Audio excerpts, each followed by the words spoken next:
শিমুলের বার্থডেটা সবসময় আমাদের কাছে স্পেশাল। শিমুল কেন, ওদের সব ভাই বোনের বার্থডেটা আমাদের কাছে খুব স্পেশাল হয়ে থাকে। যখনই ওদের বার্থডে আসে আমরা চুপচাপ থাকি, বাট একেবারে শেষ সময় হুট করে একটা আয়োজন করার চেষ্টা করি, মানে ছোটোখাটো আয়োজন যাকে বলে, কেক আইনা সারপ্রাইজ দেওয়া, তারপর টুকটাক খাওয়ার ব্যবস্থা করা, এগুলো মানে সবসময় আমাদের ফ্যামিলিতে হইতেই থাকে।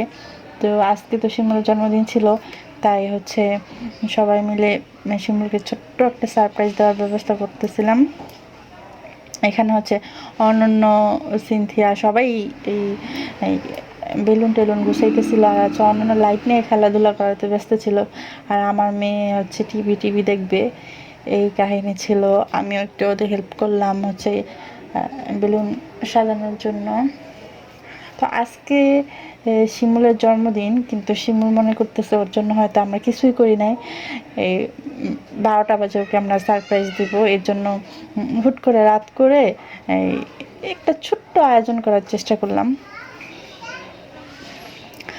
আমাদের মধ্যে হয় কি, মানে এই আয়োজনটা সবাই খুব পছন্দ করে, আর আমরাও খুব আনন্দ করি, আর ভালো লাগে করতে। দেখা যায় অল্প কিছু সময়ের জন্য মনটা অনেক ভালো হয়ে যায়, মনে হয় খুবই আনন্দ সময় পার হইতেছে, আনন্দের মুহূর্ত। ফ্যামিলিগতভাবে সবাই খুবই আনন্দ করি আমরা।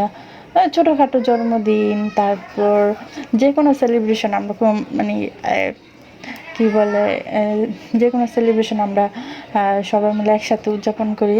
আর এই খুশিটা মানে ভাষায় প্রকাশ করা যাবে না যে কত ভালো লাগে।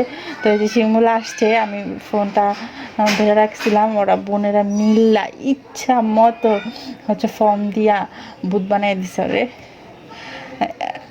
মানে এত ভালো লাগছে ওই সময়টা, মানে ও সত্যিই বুঝতে পারেনি কাজে ওকে আমরা সারপ্রাইজ দিতেছিলাম। একেবারে পুরাই ওকে স্প্রে মেরে একেবারে সাদা বানিয়ে দিছে। তো ও হচ্ছে এখন স্প্রেটা ধুয়ে আসলো। এখন আমাদের মোটামুটি অনেক মজা করা অলরেডি হয়ে গেছে। এখন হচ্ছে কেক কাটিংয়ের পালা। আমার ছোটোখাটো একটা কেক আনছি, ছোটো অল্প খাওয়া দাওয়ার ব্যবস্থা করছি। এই তো এখন হচ্ছে কেক কাটবো। সিনথিয়া হচ্ছে কেক নিয়ে একটুখানি ফান করতেছিল। এই যে দেখেন, সবসময় কমেডি বাজ সিনথিয়া, ও সবসময় হচ্ছে একটু ফানি টাইপের, খুব মজা করতে পছন্দ করে। আমাদের মধ্যে ও সবসময় সবার আগে মজা করতে অনেক পছন্দ করে, অনেকটা আমার মতো। আমিও মানে যে কোনো বিষয়ে মজা করার মধ্যে এক নাম্বার, মানে নাচুনি বুড়ি যাকে বলে সেটাই। তো এখন কেক কাটবো, মিলিও আসছে। ব্যাস, কেক কাটিংয়ের পর হচ্ছে আমরা ভাই বোনেরা সবাই মিলে হচ্ছে খাওয়া দাওয়া করবো, আর হচ্ছে কেকটা সবাই মিলে এনজয় করবো। সবসময় দেখা যায় কেক কাটিংয়ের পর আমরা হচ্ছে অনেকক্ষণ বসে বসে গল্প করি, কোন বার্থডেতে কাকে কেমন সারপ্রাইজ দেওয়া হয়েছিল, কে কেমন মজা করছিল, ওই বিষয়গুলো নিয়ে আমরা আলোচনা করি। আর মানে পিছনের স্মৃতিগুলো অনেক চাঙ্গা হয়, সবাই মিলে একটু হাসি ঠাট্টা করতে থাকি। তো সবসময় যারই জন্মদিন আসুক আমাদের মধ্যে এই রীতিটা সবসময় চলে আসে। তো আজকেও সেম, বাট ফিলিংসটা খুবই আলাদা। যাক, এভাবে ভাই বোনের আমাদের সকলের ভালোবাসা অটুট থাক, আমাদের মধ্যে সম্পর্কটা ভালো থাক আল্লাহ তাআলার কাছে, এটাই আশা করি।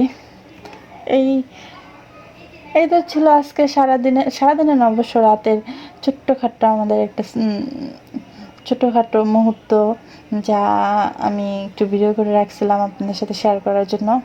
তো আমাদের এই সেলিব্রেশনটা বা আমাদের এই মুহূর্তগুলো আপনাদের শুনে কেমন লাগলো বা দেখে কেমন লাগলো অবশ্যই জানাবেন। আল্লাহ হাফেজ।